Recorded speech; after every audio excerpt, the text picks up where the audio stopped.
手把手祷告手。哇，这里有很漂亮的墙哦。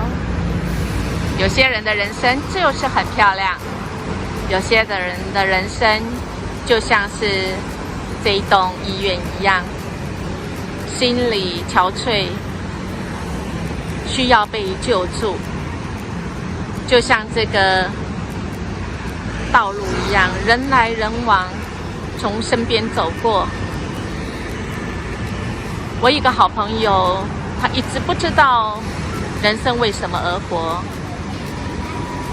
好像他觉得自己跟身边的人就如同羊一样，都是偏行己路。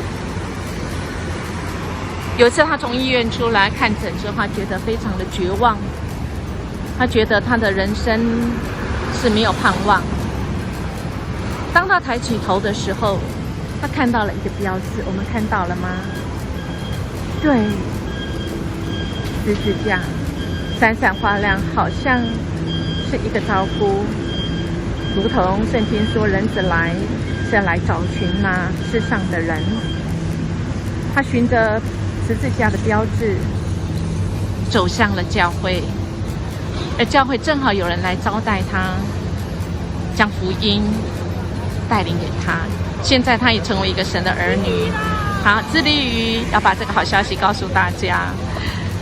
亲爱的大家，好不好？我们来分享一件事。今天我要感谢这位上帝怎么引导我，让我今天平安的度过。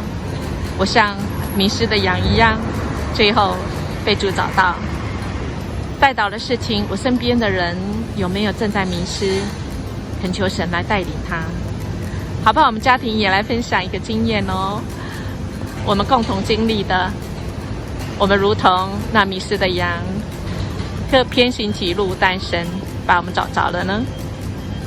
手牵手，移动的手。